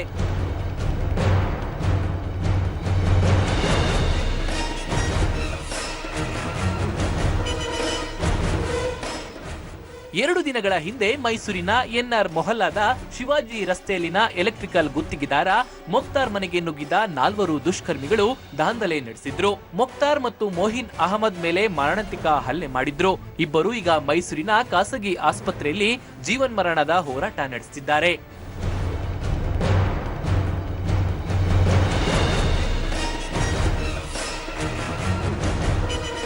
ಅಂದ ಹಾಗೆ ಈ ಹಲ್ಲೆಗೆ ಕಾರಣವಾಗಿರೋದು ಪ್ರೀತಿ. ಮೋಹಿನ್ ಅಹಮದ್ ಬಾಮೈದ ಸಿರಾಜ್ ಮತ್ತು ಗಗನಸಖಿ ತರಬೇತಿ ಪಡೆಯುತ್ತಿರುವ ಮಾಡೆಲ್ ಮೋನಿಶಾ ಪರಸ್ಪರ ಪ್ರೀತಿಸುತ್ತಿದ್ರು. ಈ ಪ್ರೀತಿಗೆ ಮನೆಯವರ ವಿರೋಧವಿದ್ದ ಕಾರಣ ಬಾಮೈದನಿಂದ ದೂರ ಇರುವಂತೆ ಮೋಹಿನ್ ಮೋನಿಶಾಗೆ ಹೇಳಿದ್ರು. ಇದರಿಂದ ಮುನಿಸಿಕೊಂಡ ಮೋನಿಶಾ ತನ್ನ ಪರಿಚಯದ ಯುವಕರಾದ ಮಂಡ್ಯದ ಶಿವಕುಮಾರ್, ರಾಘವೇಂದ್ರ ಹಾಗೂ ಗೌತಮ್ಗೆ ಸುಪಾರಿ ನೀಡಿದ್ಲು. जब मैं तुम्हें दिखाया नहीं उस दिन, बोलिया था तू मेरी ताकत क्या है, दिखा तुमको या नहीं होगा। अब तुम्हारी मर्दांगी तो 4 कोने के अंदर दिखाया, मेरी ताकत पूरी दुनिया के सामने दिखाती हूँ। वुमेन्स पुलिस स्टेशन के साथ अलग सेंट्रल सेल्फी डैडी क्या कोई बोलो कहाँ भी गए तो तुम्हें कहाँ से भी छोड़ती नहीं, सुनना देख लेंगे। तुम्हारी पूरी जिंदगी बर्बाद कर को रखी नहीं, मेरी नाम मोनिशा नहीं, रख ले अब दबा। ಆದ್ರೆ ಪ್ರಕರಣ ಮತ್ತೊಂದು ಟ್ವಿಸ್ಟ್ ಪಡೆದುಕೊಂಡಿದೆ. ಸುಂದರಿ ಮೋನಿಶಾ ಸುಪಾರಿ ಕೃತ್ಯಕ್ಕೆ ಆಕೆಯ ಪ್ರಿಯತಮ ಸಿರಾಜ್ ಕೂಡ ಬೆಂಬಲ ನೀಡಿದ್ದಂತೆ. ಪ್ರೀತಿಗೆ ಅಡ್ಡ ಬಂದಿದ್ದಕ್ಕೆ ತನ್ನ ಭಾವನನ್ನೇ ಕೊಲ್ಲಲು ಸಿರಾಜ್ ತನ್ನ ಪ್ರೇಯಸಿ ಮೋನಿಶಾ ಜೊತೆ ಪ್ಲಾನ್ ಮಾಡಿ ಯುವಕರಿಗೆ ಸುಪಾರಿ ಕೊಟ್ಟಿದ್ದ ಅಂತ ತನಿಖೆಯಲ್ಲಿ ಬಯಲಾಗಿದೆ. ಪೊಲೀಸರು ಈಗ ಮೋನಿಶಾ, ಮಂಡ್ಯದ ರಾಘವೇಂದ್ರ ಹಾಗೂ ಗೌತಮ್ನನ್ನ ಬಂಧಿಸಿದ್ದಾರೆ. ಸಿರಾಜ್ ಹಾಗೂ ಶಿವಕುಮಾರ್ಗಾಗಿ ಹುಡುಕಾಟ ನಡೆಸುತ್ತಿದ್ದಾರೆ. KP Nagaraj, public TV, Mysuru. KPCC ಅಧ್ಯಕ್ಷರಾಗಿ 6 ವರ್ಷ ಪೂರೈಸಿರುವ ಪರಮೇಶ್ವರ್ ಅವರಿಗೆ ಅಭಿನಂದನೆ ಸಲ್ಲಿಸುವ ಸಲುವಾಗಿ ಕಾಂಗ್ರೆಸ್ ಬೆಂಗಳೂರಿನ ಅರಮನೆ ಮೈದಾನದಲ್ಲಿ ಸುರಾಜ್ಯ ಸಮಾವೇಶವನ್ನು ಹಮ್ಮಿಕೊಂಡಿತ್ತು. ಕಾರ್ಯಕ್ರಮದಲ್ಲಿ ಮಾತನಾಡಿದ ರಾಜ್ಯ ಕಾಂಗ್ರೆಸ್ ಉಸ್ತುವಾರಿ ದಿಗ್ವಿಜಯ್ ಸಿಂಗ್, ಹಿಂದೂ ಪರ ಸಂಘಟನೆಗಳು, ಅದರಲ್ಲೂ ವಿಶ್ವ ಹಿಂದೂ ಪರಿಷತ್, ಬಜರಂಗ ದಳದಂತಹ ಸಂಘಟನೆಗಳಿಂದ ಸಮಾಜದ ಸಾಮರಸ್ಯ ಹಾಳಾಗ್ತಾ ಇದೆ. ಇನ್ನು ರೈತರ ಪರ ಕೆಲಸ ಆಗಬೇಕು, ಸರ್ಕಾರದ ಯೋಜನೆಗಳನ್ನ ಸಾಮಾಜಿಕ ಜಾಲತಾಣಗಳಲ್ಲಿ ಹೆಚ್ಚು ಪ್ರಚಾರ ಮಾಡಬೇಕಾಗಿದೆ ಅಂತ ಕರೆ ಕೊಟ್ಟರು. ಪಕ್ಷದ ಸಂಘಟನೆಗೆ ತಕ್ಕಂತೆ ನಾವು ನಡೆದುಕೊಳ್ಬೇಕಿದೆ ಅಂತ ಮಲ್ಲಿಕಾರ್ಜುನ್ ಖರ್ಗೆ ಹೇಳಿದ್ರೆ, ವಿಗೆ ಹರಿಪ್ರಸಾದ್ ಹಿರಿಯ ಮತ್ತು ಮೂಲ ನಾಯಕರು ಹಾಗೂ ನಿಷ್ಠಾವಂತ ಕಾರ್ಯಕರ್ತರನ್ನ ಕಡೆಗಣಿಸಿದ್ದಕ್ಕೆ ಪರಮೇಶ್ವರ್ ಸೋಲುವಂತಾಯಿತು. ಆ ಪರಿಸ್ಥಿತಿ ಪಕ್ಷಕ್ಕೆ ಬರೋದು ಬೇಡ ಅಂತ ಟೀಕೆ ಮಿಶ್ರಿತ ಸಲಹೆ ನೀಡಿದ್ರು. ಆದ್ರೆ ನನ್ನ 6 ವರ್ಷದ ದಾರಿ ಸುಲಭ ಆಗಿರಲಿಲ್ಲ, ಆದ್ರೂ ಸಂಘರ್ಷದ ದಾರಿ ಹಿಡಿಯಲಿಲ್ಲ ಅಂತ ಪರಮೇಶ್ವರ್ ದುಗುಡ ವ್ಯಕ್ತಪಡಿಸಿದ್ರು. ಬಿಜೆಪಿ 150 ಸೀಟ್ ಟಾರ್ಗೆಟ್ ಇಟ್ಕೊಂಡಿದೆ, ಕೋರ್ಟ್ನಲ್ಲಿ ಖುಲಾಸೆ ಆಗಿದ್ರು ಜನತಾ ನ್ಯಾಯಾಲಯದಲ್ಲಿ ಸೋಲಾಗುತ್ತೆ ಅಂತಂದ್ರು. ಸಿಎಂ ಸಿದ್ದರಾಮಯ್ಯ ಮಾತನಾಡಿ, ಕೆಪಿಸಿಸಿ ಇತಿಹಾಸದಲ್ಲಿ ಇಷ್ಟೊಂದು ದೀರ್ಘಕಾಲ ಅಧ್ಯಕ್ಷರಾಗುವ ಅವಕಾಶ ಬೇರೆ ಯಾರಿಗೂ ಸಿಕ್ಕಿರ್ಲಿಲ್ಲ ಅಂತಂದ್ರು. ಅಲ್ಲದೆ ಬಿಎಸ್ವೈ ಅಧಿಕಾರದ ಭ್ರಮೆಯಲ್ಲಿದ್ದಾರೆ, ಮುಂದೇನೂ ಕಾಂಗ್ರೆಸ್ ಸರ್ಕಾರ ಬರುತ್ತೆ ಅಂತಂದ್ರು. ದುಬಾರಿ ವಾಚ್ ಗಿಫ್ಟ್ ಬಂದ ಮೇಲೆ ಯಾವುದೇ ಗಿಫ್ಟ್ ಸ್ವೀಕರಿಸಲು ಭಯ ಆಗುತ್ತೆ ಅಂತ ಸಮಾವೇಶದಲ್ಲಿ ಕೊಟ್ಟ ಬೆಳ್ಳಿ ಗದೆ ಕಿರೀಟವನ್ನ ಪಕ್ಷದ ಕಚೇರಿಗೆ ಸಮರ್ಪಿಸಿದರು ಸಿಎಂ ಸಿದ್ದರಾಮಯ್ಯ. बीच में किस प्रकार मिलकर हिंदू मुसलमानों के बीच में खाई पैदा करना चाहते हैं। अभी से हमें इस बात का प्रयास करना चाहिए कि जनता के बीच में जाकर हम उन्हें समझाएं जो कांग्रेस ने अच्छे काम किए हैं और किस प्रकार से हम इसे और सुधार सकते हैं। हमें इस बात का भी ध्यान देना चाहिए. ದುರದೃಷ್ಟವಶಾತ್ ಅವರು ಸೋತೋದ್ರು, ಸೋಲಕ್ಕೆ ಅವರು ಅವಲೋಕನ ಮಾಡಿದ್ದಾರೋ ಇಲ್ವೋ ಗೊತ್ತಿಲ್ಲ. ನಾನಾದ್ರೂ ಅವಲೋಕನ ಮಾಡಿರೋದು ಇಷ್ಟೇ, ಪರಮೇಶ್ವರ್ ಅವರು ಸಹ ಅಧಿಕಾರದಲ್ಲಿದ್ದಾಗ ಎಲ್ಲೋ ಒಂದು ಕಡೆ ನಿಷ್ಠಾವಂತ ಕಾರ್ಯಕರ್ತರು ಹಿರಿಯ ಕಾಂಗ್ರೆಸ್ಗಳನ್ನ ಕಡೆಗಣಿಸೋದಕ್ಕೆ ಅವ್ರು ಸೋಲ್ಬೇಕಾಯ್ತು. ಒಂದು ಕಿವಿ ಮಾತು, ಹಳೆ ಕಾಂಗ್ರೆಸ್ಸಿಗರು ಮತ್ತು ನಿಷ್ಠಾವಂತ ಕಾಂಗ್ರೆಸ್ಸಿಗರನ್ನ ಸಹ ಕಡೆಗಣಿಸಬಾರ್ದು ಅಂತ ಹೇಳಿ ಕಳಕಳಿಯ ಮನವಿ. 6 ವರ್ಷದ ದಾರಿ ಸುಲಭನಾಗಿ ಇತ್ತು ಅಂತ ಹೇಳಿ ನಾನು ಹೇಳೋದಕ್ಕೆ ಹೋಗೋದಿಲ್ಲ. ಜೀವನದಲ್ಲಿ 2 ದಾರಿ ಇದೆ. ಒಂದು ಸಂಯಮದ ದಾರಿ, ಒಂದು ಸಂಘರ್ಷದ ದಾರಿ. ಸಂಘರ್ಷದ ದಾರಿ ಹೇಳ್ಕೊಳ್ಳಿಲ್ಲ ನನಗೆ, ಇನ್ನು ಆ ದಾರಿಯನ್ನ ಬದಲಾಯಿಸುವಂತ ಅಗತ್ಯ ಇಲ್ಲ ನನಗೆ ಅಂತ ಹೇಳಿ ನಾನು ಅಂದ್ಕೊಳ್ತೇನೆ. ಅವ್ರು ಮಾಡಿರ್ತಕ್ಕಂತ ಭ್ರಷ್ಟಾಚಾರವನ್ನ ಜನರು ಮರ್ತಿಲ್ಲ. ನಾನು ಹೇಳ್ತೇನೆ, ಯಡಿಯೂರಪ್ಪನವರೇ, ಜನ ನಿಮ್ಮನ್ನ ಕ್ಷಮಿಸಲ್ಲ. ನೀವು ಅಧಿಕಾರಕ್ಕಾಗಿ ಕಿತ್ತಾಡದನ್ನ ಮರೆಯಲ್ಲ. ಮತ್ತೆ ಅಧಿಕಾರಕ್ಕೆ ಕರ್ನಾಟಕದಲ್ಲಿ ಬರಲಿಕ್ಕೆ ಸಾಧ್ಯ ಇಲ್ಲ. ನನಗೆ ನಮ್ಮ ಸ್ನೇಹಿತ ಒಂದು ವಾಚ್ ಕೊಟ್ಬಿಟ್ಟ. ಅವತ್ತಿನಿಂದ ಯಾವುದೇ ಉಡುಗೊರೆ ಕೊಟ್ಟರು ಕೂಡ ಭಯ ಆಗ್ತದೆ ಈಗ ನನಗೆ. ಈ ಮಧ್ಯೆ ಚಿಕ್ಕಪೇಟೆ ಶಾಸಕ ಆರ್ ವಿ ದೇವರಾಜ್ ಅವರಿಗೆ ನಿಗಮ ಮಂಡಳಿ ಸ್ಥಾನ ನೀಡಬೇಕು ಅಂತ ಒತ್ತಾಯಿಸಿ ಪುತ್ರ ಯುವರಾಜ್ ನೇತೃತ್ವದಲ್ಲಿ ಬೆಂಬಲಿಗರು ಸಮಾವೇಶದಲ್ಲಿ ಜೋರು ಮಟ್ಟದ ಘೋಷಣೆ ಕೂಗಿ ಮುಂದಕ್ಕೆ ಬಂದರು. ಇದಕ್ಕೂ ಮುನ್ನ ಕೆಎಸ್ಆರ್ಟಿಸಿಗೆ ದೇವರಾಜ್ ಅವರನ್ನ ಅಧ್ಯಕ್ಷರ ಆಯ್ಕೆ ಮಾಡಿದ್ದಕ್ಕೆ ಸಿಎಂ ಬಳಿ ರಾಮಲಿಂಗಾರೆಡ್ಡಿ ಆಕ್ಷೇಪ ವ್ಯಕ್ತಪಡಿಸಿದ್ರಂತೆ. ಇದರಿಂದ ರಾಮಲಿಂಗಾರೆಡ್ಡಿ ಜೊತೆ ಆರ್ ವಿ ದೇವರಾಜ್ ವಾಕ್ಸಮರ ನಡೆಸಿದ್ರು ಅಂತ ಕೂಡ ಒಂದು ಮಾಹಿತಿ ತಿಳಿದು ಬಂದಿದೆ. ದಯವಿಟ್ಟು ನಿಲ್ಲಿಸಬೇಕು, ಸ್ಲೋಗನ್ ನಿಲ್ಲಿಸಬೇಕು. ಹಿಂದ್ಗಡೆ ಯಾರು ಸ್ಲೋಗನ್ ಹಾಕ್ಬೇಡಿ, ದಯವಿಟ್ಟು ಕುತ್ಕೊಳ್ಳಿ. ಎಲ್ಲ ದಯವಿಟ್ಟು ಯಾರು ಸ್ಲೋಗನ್ ಹಾಕ್ಬೇಡಿ, ದಯವಿಟ್ಟು. ಆದರೆ ಕಾಂಗ್ರೆಸ್ ಸಮಾವೇಶದಿಂದಾಗಿ ಅರಮನೆ ಮೈದಾನದ ಸುತ್ತ ಭಾರೀ ಟ್ರಾಫಿಕ್ ಜಾಮ್ ಆಗಿತ್ತು. ಸಮಾವೇಶಕ್ಕಾಗಿ 400ಕ್ಕೂ ಹೆಚ್ಚು ಖಾಸಗಿ ಬಸ್ಗಳು, 200 ಟಿಟಿ, ಮ್ಯಾಕ್ಸಿಕ್ಯಾಬ್, 1000ಕ್ಕೂ ಹೆಚ್ಚು ಕಾರುಗಳಲ್ಲಿ ಕಾಂಗ್ರೆಸ್ ಕಾರ್ಯಕರ್ತರು ಬಂದಿದ್ರು. ಹೆಬ್ಬಾಳದಿಂದ ವಿನ್ಸರ್ ಮ್ಯಾನರ್ ವರೆಗಿನ ರಸ್ತೆಯಲ್ಲಿ ಫುಲ್ ಜಾಮ್ ಆಗಿತ್ತು. Mekhri circle, Sadashivanagar, Kaveri junction, JC ರಸ್ತೆ ಸುತ್ತಮುತ್ತ ವಾಹನ ಸವಾರರು, ಪ್ರಯಾಣಿಕರು ಪರದಾಡಿದ್ದು ಅಷ್ಟಿಷ್ಟಲ್ಲ. ಬಿಸಿಲಿನ ಝಳಕ್ಕೆ ದ್ವಿಚಕ್ರ ವಾಹನ ಸವಾರರು ರೋಡಲ್ಲೇ ಸುಸ್ತಾಗಿ ಹೋದ್ರು. ಪಾಪ ಪೊಲೀಸರಂತರೂ ಉಸಪ್ಪ ಎದುರಿಸರು ಬಿಡ್ತಾ ಟ್ರಾಫಿಕ್ ಅನ್ನ ಕಂಟ್ರೋಲ್ ಮಾಡ್ತಾ ಇದ್ದಂತಹ ಸ್ಥಿತಿ ನೋಡಿದ್ರೆ ಪಾಪ ಅನಿಸ್ತಾ ಇತ್ತು. ಒಂದು ರೀತಿ ಎಷ್ಟೊಂದು ಜನ ಶಾಪ ಹಾಕ್ತಿದ್ದಾರೆ, ಯಾಕೆ ಹಿಂಗೆ ಮಾಡ್ತಿದ್ದಾರೆ, ಇದು ನಿಜವಾಗ್ಲೂ ಸಾರ್ಥಕ ಸಮಾವೇಶ ಅಂತ ಮಾತಾಡ್ಕೋತಿದ್ದಾರೆ. ಮಗದೊಂದು ಭಾಗದಲ್ಲೂ ಕೂಡ ಜನ ಹಿಡಿ ಶಾಪ ಹಾಕ್ತಿದ್ದಾರೆ, ಅಲ್ಲೂ ಕೂಡ ಪರ ವಿರೋಧಗಳು ವ್ಯಕ್ತವಾಗ್ತಾ ಇದೆ. ನಾವು ಮಾತಾಡೋಕೆ ಹೊರಟಿರೋದು ವಿವಾದಿತ ಸ್ಟೀಲ್ ಬ್ರಿಡ್ಜ್ ಬಗ್ಗೆ. ಈ ವಿಚಾರವಾಗಿ ಬಿಜೆಪಿ ಮತ್ತು ಕಾಂಗ್ರೆಸ್ ಮಧ್ಯೆ ಕಿತ್ತಾಟ ಕೂಡ ಮುಂದುವರೆದಿದೆ. ಮುಖ್ಯಮಂತ್ರಿ ಸಿದ್ದರಾಮಯ್ಯನವರ ನಿಂತ ನೆಲ ಕುಸಿತಾ ಇದೆ. ಸ್ಟೀಲ್ ಬ್ರಿಡ್ಜ್ ಬಗ್ಗೆ ಸರ್ಕಾರ ಹಠಮಾರಿ ಧೋರಣೆ ನಡೆಸ್ತಾ ಇದೆ. ಸ್ಟೀಲ್ ಬ್ರಿಡ್ಜ್ ಕಾಮಗಾರಿಯ 500 ಕೋಟಿ ಹಣವನ್ನು ಮುಂದಿನ ಚುನಾವಣೆಗಳಿಗೆ ಕಾಂಗ್ರೆಸ್ ಮೀಸಲಿಟ್ಟಂತಿದೆ ಅಂತ ಗದಗ್ನಲ್ಲಿ ಆರೋಪ ಮಾಡಿದ್ದಾರೆ. ಆದರೆ ಚಾಮರಾಜನಗರದಲ್ಲಿ ಮಾತನಾಡಿದ ಲೋಕೋಪಯೋಗಿ ಸಚಿವ ಮಾಧವಪ್ಪನವರು 2010ರಲ್ಲಿಯೇ ಸ್ಟೀಲ್ ಬ್ರಿಡ್ಜ್ಗೆ ಒಪ್ಪಿಗೆ ಸೂಚಿಸಲಾಗಿದೆ. 500 ಕೋಟಿ ಲೂಟಿ ಮಾಡಿರೋದು BS ಯಡಿಯೂರಪ್ಪ ಅವರಿಗೆ ಅನುಭವ ಇರಬೇಕು ಅಂತ ತಿರುಗೇಟು ಕೊಟ್ಟರು. ಇತ್ತ ಬೆಂಗಳೂರಿನ ಮೌರ್ಯ ಸರ್ಕಲ್ನ ಗಾಂಧಿ ಪ್ರತಿಮೆ ಹತ್ತಿರ ಸಂಸದೆ ಶೋಭಾ ಕರಂದ್ಲಾಜೆ ನೇತೃತ್ವದಲ್ಲಿ ಬಿಜೆಪಿ ಮಹಿಳಾ ಮೋರ್ಚಾ ಕಾರ್ಯಕರ್ತರು ಅಪ್ಪಿಕೋ ಚಳವಳಿ ನಡೆಸಿದ್ರು. ಸರ್ಕಾರದ ವಿರುದ್ಧ ಕಿಡಿಕಾರದ್ರು. ಆದರೆ ಮೈಸೂರು ಬ್ಯಾಂಕ್ ಸರ್ಕಲ್ನಲ್ಲಿ socialistic unity centre of India ಕಾರ್ಯಕರ್ತರು ಪ್ರೊಟೆಸ್ಟ್ ಮಾಡಿ ಸರ್ಕಾರ ಮತ್ತು ಬಿಜೆಪಿ ವಿರುದ್ಧ ಅವರು ಕೂಡ ಕಿಡಿಕಾರದ್ರು. ಇದೆಲ್ಲದರ ಮಧ್ಯೆ ಕೂಡಲೇ ಸ್ಟೀಲ್ ಬ್ರಿಡ್ಜ್ ನಿರ್ಮಾಣವನ್ನು ನಿಲ್ಲಿಸಬೇಕು ಅಂತ ಆಗ್ರಹಿಸಿ ರಾಹುಲ್ ಗಾಂಧಿಗೆ AAP ಪತ್ರ ಬರೆದಿದೆ. ಆಲ್ಟರ್ನೇಟಿವ್ ಬೇರೆ ಮಾಡಿ ಅಂತೇಳಿ ಸರಿಯಾಗಿ ಕೊಟ್ಟರು ಸಹ ಒಂದು ರೀತಿ ಸಿದ್ದರಾಮಯ್ಯನವರು ಹಠದ ಧೋರಣೆಗೆ ಮುಳುಗಿರುವಂತದ್ದು. ಅದು ಒಂದು 500 ಕೋಟಿನ ಉತ್ತರ ಪ್ರದೇಶ ಬೇರೆ ಬೇರೆ ಎಲೆಕ್ಷನ್ಗಳಿಗೆ ಕಾಂಗ್ರೆಸ್ ಸಹಾಯ ಮಾಡೋಕ್ಕೋಸ್ಕರ ಈಗಾಗಲೇ ಅಡ್ವಾನ್ಸ್ ತಗೊಂಡಿದ್ದಾರೆ. ಇದರಿಂದ ಈಗಾಗಲೇ ಅವ್ರು ನಿಂತ ನೆಲ ಕುಸಿತಾ ಇದೆ. 2010ನೇ ಇಸ್ವಿನಲ್ಲೇ ಇದಕ್ಕೆ ಒಪ್ಪಿಗೆಯನ್ನು ಕೊಟ್ಟಿದ್ದಾರೆ. ಅದು ಎಲ್ಲ ರಾಜಕೀಯ ಪ್ರೇರಿತವಾದಂತ ಮಾತುಗಳು. ಅವ್ರಿಗೆ ಹಿಂದಿನ ಅನುಭವ ಇರಬಹುದು, ಅನುಭವದ ಮಾತು. ಅದರಲ್ಲಿ ಯಾವುದೇ ಪ್ರಾರಂಭನೇ ಆಗಿಲ್ಲ, ಆ ತರ ಆಗಕ್ಕೆ ಸಾಧ್ಯನೂ ಇಲ್ಲ. ಇವತ್ತು ಸರ್ಕಾರ ಮಾಡಬೇಕಾಗಿರುವಂತ ಸ್ಟೀಲ್ ಬ್ರಿಡ್ಜ್ ಇದು ಕೇವಲ ಕಮಿಷನ್ ಹೊಡೆಯುವಂತ ಒಂದು ಯೋಜನೆ, ಜನಕ್ಕೆ ಯಾವುದೇ ಉಪಯೋಗ ಆಗ್ತಾ ಇಲ್ಲ. ಇವತ್ತು ವೈಜ್ಞಾನಿಕವಾದಂತ ಸರ್ವೆ ಈ ಜಾಗದಲ್ಲಿ ಆಗ್ಬೇಕು. ಇವತ್ತು ಅಂಡರ್ ಗ್ರೌಂಡ್ ನಲ್ಲಿ ರಸ್ತೆಯನ್ನು ಮಾಡೋದಕ್ಕೆ ಸರ್ಕಾರ ವಿಶೇಷವಾದಂತ ಯೋಜನೆಯನ್ನ DPR ಅನ್ನ ತಯಾರು ಮಾಡಕ್ಕೆ ಹೇಳಬೇಕು. ಬ್ರಿಡ್ಜ್ ಯಾರಿಗೆ ಬೇಕಾಗಿತ್ತೋ ಯಾರಿಗೆ ಬೇಡವಿತ್ತೋ ನಮಗೆ ಗೊತ್ತಿಲ್ಲ. ಸಾಕಷ್ಟು ವಿರೋಧಗಳು ಬಂದರೂ ಕೂಡ ಸರ್ಕಾರ ಇದನ್ನ ಮಾಡೇ ಮಾಡ್ತೀವಿ ಅಂತ ಹೇಳಿ ಬ್ರಿಡ್ಜ್ಗೆ 1800 ಕೋಟಿ ರೂಪಾಯಿನ ವ್ಯಯ ಮಾಡ್ತಾ ಇದ್ದಾರೆ. ಇದು ಯಾರಪ್ಪನ ದುಡ್ಡು, ಯಾರಿಗೆ ಹೋಗ್ತಾ ಇದೆ? ಇದು ರಾಜ್ಯದಲ್ಲಿ 45 ವರ್ಷಗಳಲ್ಲೇ ಇನ್ನಿಲ್ಲದಂತಹ ಬರ ಈ ಬಾರಿ ಕಾಡ್ತಾ ಇದೆ. ದಕ್ಷಿಣ ಕರ್ನಾಟಕದಲ್ಲಿ ಮಳೆ ಕೈಕೊಟ್ಟಿದ್ದು ಜಲಾಶಯಗಳೆಲ್ಲ ಖಾಲಿಯಾಗಿವೆ. ಇನ್ನೊಂದು ಕಡೆ ಉತ್ತರದಲ್ಲಿ ಪ್ರವಾಹ ಕಾಡ್ತಾ ಇದೆ. ಹವಾಮಾನ ವೈಪರೀತ್ಯದಿಂದಾಗಿ ರಾಜ್ಯದಲ್ಲಿ ಭಾರೀ ನಷ್ಟ ಆಗಿದೆ. ಹೀಗಾಗಿ ಬರ ಪರಿಹಾರ ನೀಡಬೇಕೆಂದು ಸಚಿವ ಕಾಗೋಡು ತಿಮ್ಮಪ್ಪ ಹಾಗೂ ಕೃಷ್ಣ ಬೈರೇಗೌಡ ಅವರು ದೆಹಲಿಯಲ್ಲಿ ಕೇಂದ್ರ ಕೃಷಿ ಸಚಿವೆ ರಾಧಾ ಮೋಹನ್ ಸಿಂಗ್ ಅವರನ್ನ ಭೇಟಿ ಮಾಡಿದ್ರು. ಕರ್ನಾಟಕ ನಿರಂತರವಾಗಿ ಬರ, ಪ್ರವಾಹ, ಆಲಿಕಲ್ಲು ಮಳೆಗೆ ತುತ್ತಾಗಿದೆ. ಇದುವರೆಗೆ ರಾಜ್ಯದಲ್ಲಿ 110 ತಾಲೂಕುಗಳನ್ನ ಬರ ಅಂತ ಘೋಷಣೆ ಮಾಡಲಾಗಿದ್ದು 12,000 ಕೋಟಿ ನಷ್ಟ ಅಂದಾಜು ಮಾಡಲಾಗಿದೆ. ಇದರಲ್ಲಿ 2,485.06 ಕೋಟಿ ಒಟ್ಟಾರೆ ಹಾನಿಯಾಗಿದೆ ಅಂತ ವಿವರಿಸಿದ್ರು. ಇನ್ನು ಅತಿವೃಷ್ಟಿಯಾಗಿ SDRF ಹಾಗೂ NDRF ಪ್ರಕಾರ 386.44 ಕೋಟಿ ನೆರವನ್ನ ತಕ್ಷಣ ನೀಡುವಂತೆ ಮನವಿ ಮಾಡಿದ್ದಾಗಿ ತಿಳಿಸಿದ್ರು.